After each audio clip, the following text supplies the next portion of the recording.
Para sa atin ay the evening. You're listening to Cool FM. Cool FM is a TVH Group of Networks radio station. Sondo's greatest hits are here. It's one in the evening. You are listening to Cool FM. Live from Cool Studios. This is Cool News Primetime. Okay. Alright, from the headquarters of FM and on the temporary studios, I'm Dreamcar Karaoke and this is Cool News Prime Time. Tonight is September 24. It's Tuesday. Tapping our news tonight. Together with yours truly, Stephen Managasol. Alright, thank you. Tapping our news tonight, boxing judge files plunder graft cases versus Mandawi City Solon with husband. And an international boxing judge and radio personality on Tuesday filed a string of criminal complaints, including plunder and graft against a congresswoman and her husband in Mandawi City.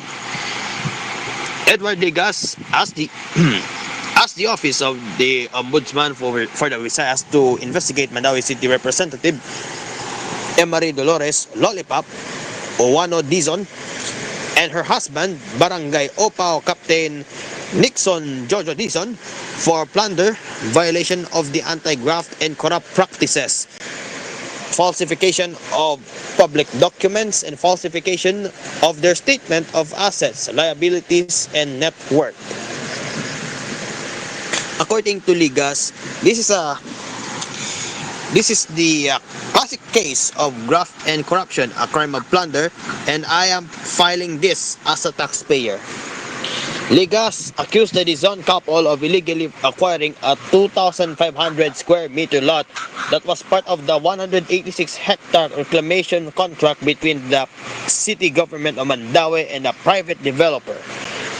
He said the property in question was acquired for only 2 million pesos after they were issued a deed of absolute sale on December 16, 1992, which was way below its actual valuation of 50 million pesos, and said that the property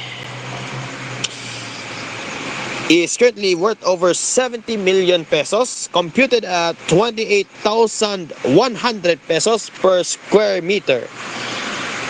Added by Ligas, their actions constitute a violation of their plunder law as they were unlawfully amassed wealth to the prejudice of the government, especially the city of Mandawi and its people.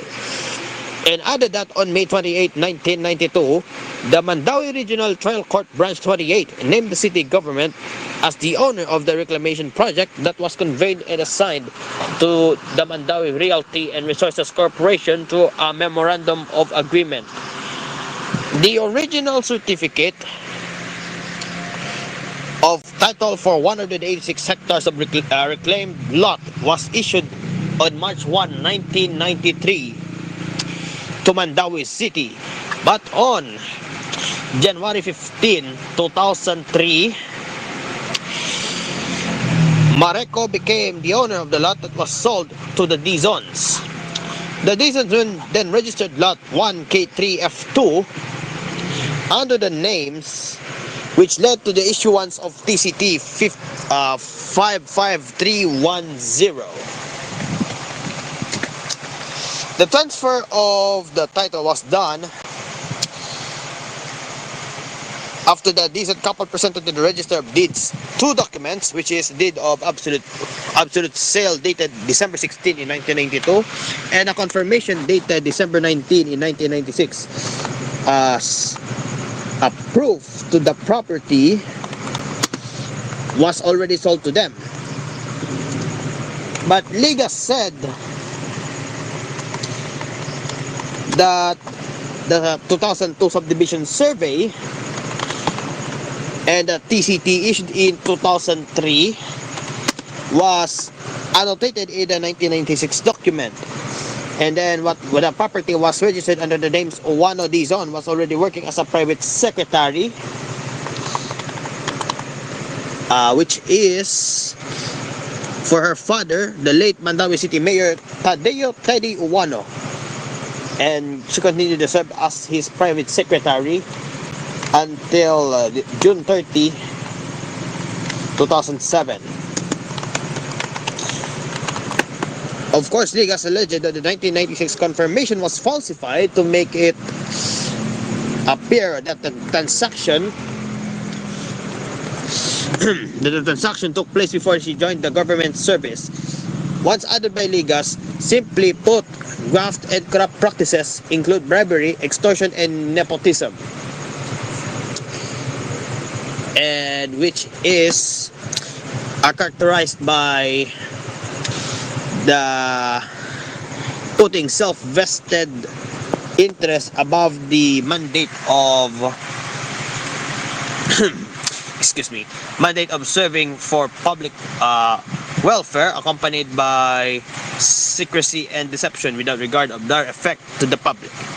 The respondents acted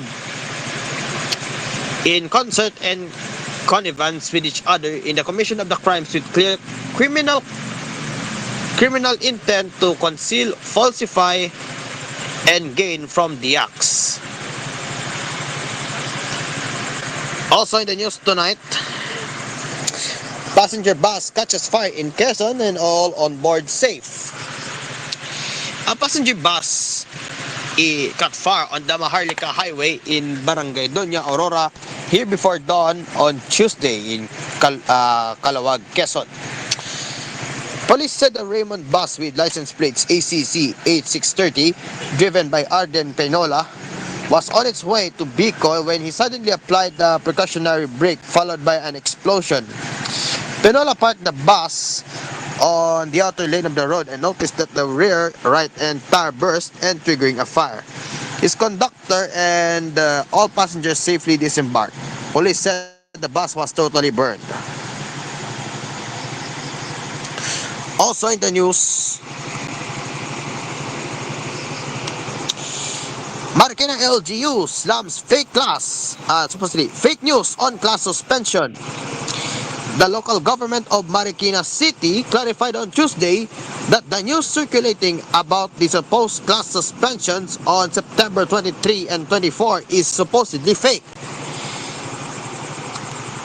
It said that the false information is being spread by a fake Facebook page, Marikenopio, which is pretending to be the official account of Marikina PIO.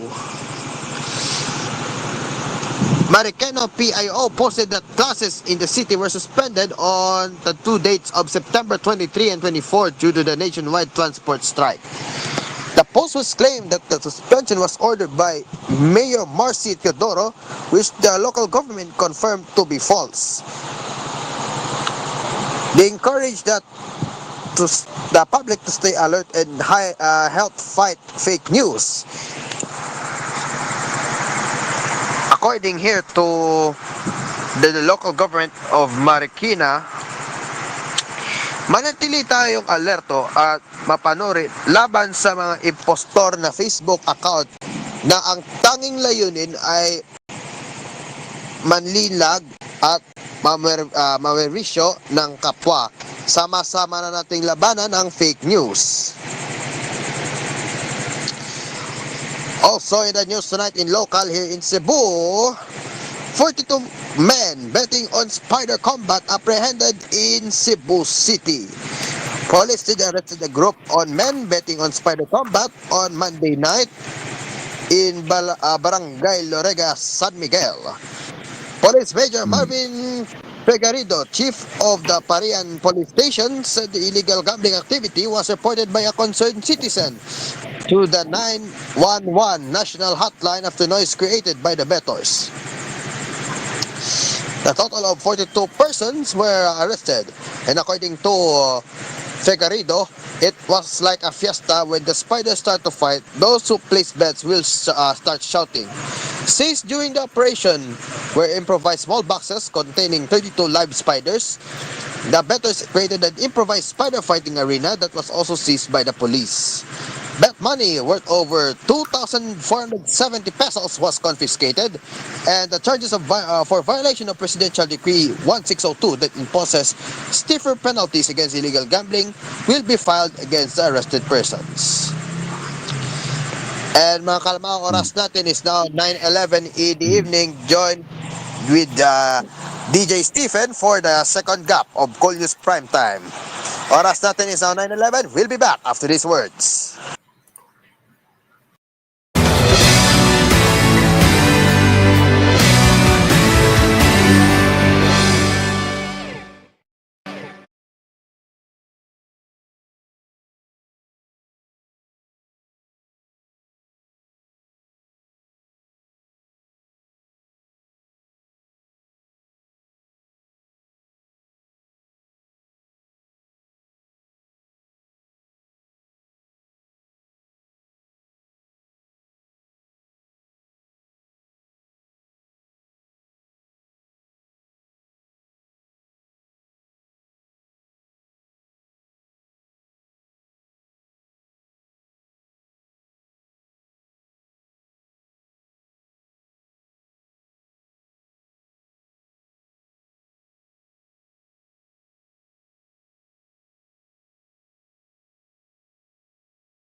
It is now 9:18. And now for more news, here's DJ Stephen. Stephen? Good evening. There's one besides me now. The Department of Science and Technology will certify vote counting machines and ensure proper operation ahead of the 2025 polls.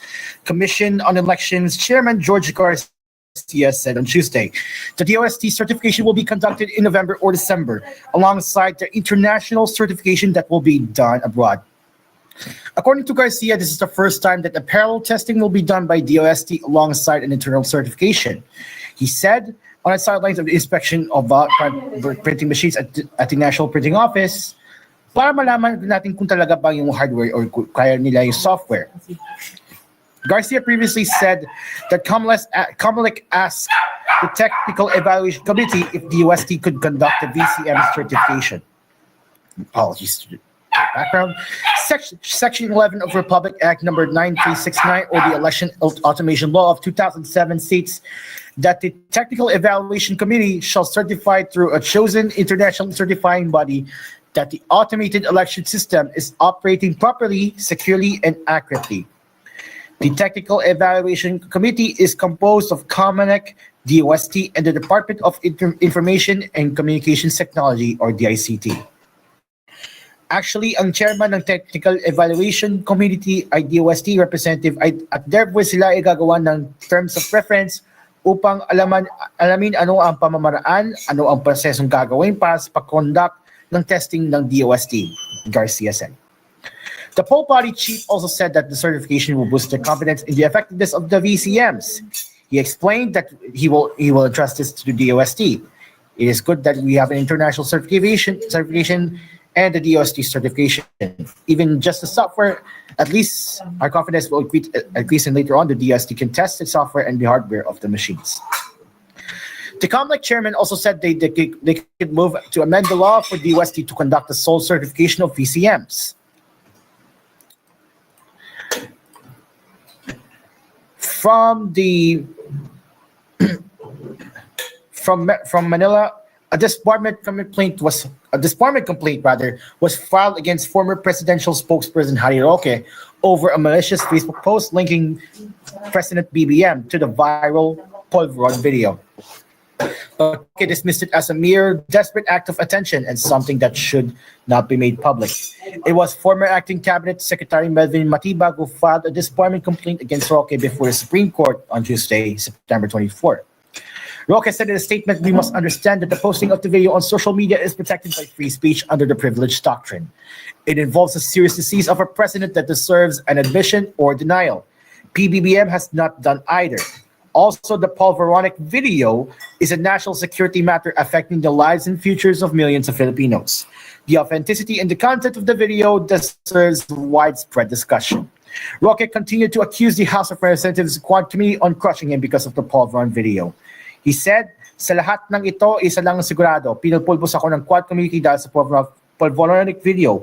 Ay na rin ito mismo sa mga dating kasamahan ko sa Kamara."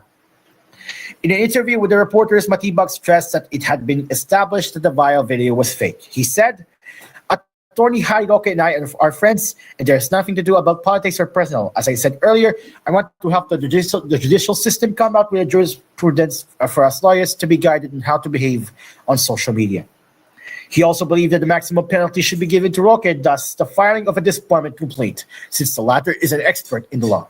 He said, "Mas mataas ang aming responsibility as an officer of the court, as a lawyer, kaysa ordinaryong gumagamit ng Facebook at social media." Senator Christopher Bongo expressed his strong support for the recent signing of the Magna Carta of Filipino Seafarers by President Ferdinand Marcos on Monday, September 23. The Republic Act number 12021 that seeks to protect and enhance the rights and welfare of the Filipino seafarers, ensuring that they receive fair treatment both at sea and on shore. Bongo, one of the authors and co-sponsor of the Magna Carta, emphasized the significant role of Filipino seafarers play in the global maritime industry. The vice chair of the Senate Committee on Migrant Workers said, "Ang ating mga seafarers ang isa sa pinakamalaking numeros na bumubuo sa industriya ng mga marino. Of the 1.5 million seafarers worldwide, 25% are Filipino sea-based workers, making them the single biggest nationality bloc in the maritime industry. Marcos led the ceremonial signing of the law at the Malacanang Palace in Manila, marking the historic moment for Filipino seafarers and maritime workers. The Magna Carta outlines several key rights for Filipino seafarers, including just terms and conditions of work, the right to self-organization, collective bargaining, access to affordable education and training, and protection against discrimination. These provisions aim to ensure that seafarers are not only fairly compensated but also given opportunities for professional growth and protection for unfair practices. Moreover, the law mandates the right to safe passage, medical attention, access to communication, and legal representation, especially in cases of maritime accidents. It ensures that Filipino seafarers receive proper certification of their employment records, a crucial document for further career opportunities. In addition to safeguarding their rights, the law also highlights the responsibilities of seafarers. Among them is the duty to adhere to their employment contracts and perform their duties diligently while aboard the vessel. Go, as the chairman of the Senate Committee on Health and Demography, further emphasized the importance of the Magna Carta in addressing the health needs of Filipino seafarers. Filipino seafarers have long been recognized as key contributors to the national economy, remitting billions of dollars annually, which in turn bolsters the country's foreign reserves.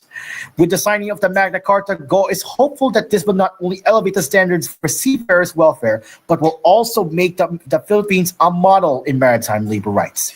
The Magna Carta for Filipino seafarers is seen as a long overdue legislative measure that underscores the government's commitment to uplifting the lives and ensuring the safety of the Filipino maritime workers. In addition to the Magna Carta of Filipino seafarers, Go also referenced the earlier enacted law RA 11641, or the Department of Migrant Workers Act, during the time of Rodrigo Duterte, which was aimed at further strengthening the protection and streamlining services for OFWs. The DMW Act, signed in December 2021, officially established the Department of Migrant Workers to streamline and centralize efforts in safeguarding the rights and welfares of Filipino workers abroad. He is also one of the authors and co-sponsors of this law. Leaders of the House of Representatives said the Understand Kabataan Party List Representative Raul Manuel's frustrations with Vice President Sara Duterte's absence during the budget deliberations, but they clarified that there is no impeachment complaint against her. However, the OVP's proposed budget was cut down to Duterte's behavior during the budget deliberations. Some of the OVP's programs, like Magnegosyo Taday, have shown low utilization of funds. While the House of Representatives respects the OVP and is giving much leeway for Duterte to defend their budget. So, Deputy Speaker David Suarez said, "I totally understand where Congressman Manuel is coming from, the frustration that he has felt in the past few weeks with regards to the issues confronting the OVP.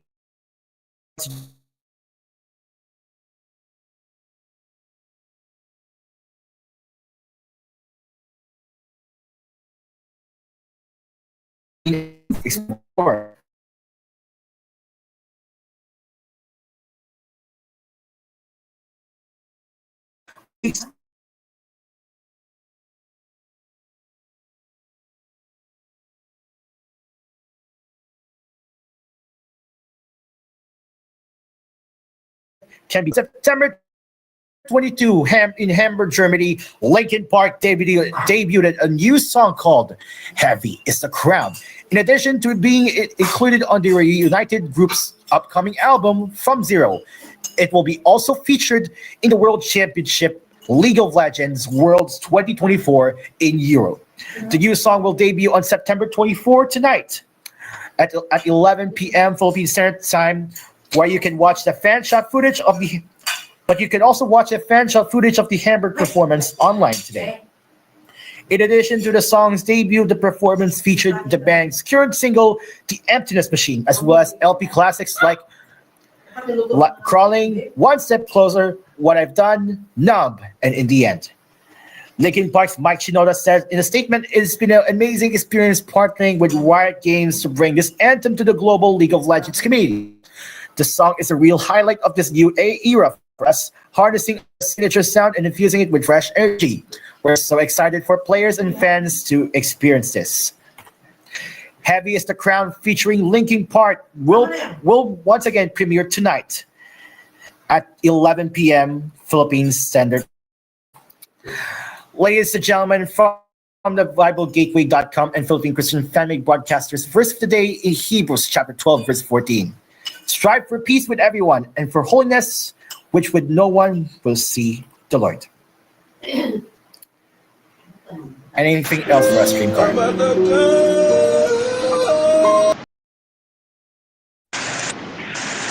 And of course, before we're going to end, here's our final quote tonight for September 24. Here's from Lawrence Stern. Every obstruction of the course of justice is a door open to betray society. That's our final quote tonight from Lawrence Stern. And that is it for koolNews Primetime. Thank you very much for your unwavering trust and support. And you can listen to us at Cool FM. And you can also send us a news tip at tvh.philippines.news@gmail.com. And Cool News will turn at 12 tomorrow with Cool News at noon. From the headquarters at Cool Studios, I'm Dreamcar Karaoke. And I'm Stephen Managulso, and you'll be listening to Cool FM, the station that cares for you. Have a good evening, stay safe, and take care. Good night and mabuhay. It's now exactly 9:13. Back with Hangout with Mamon.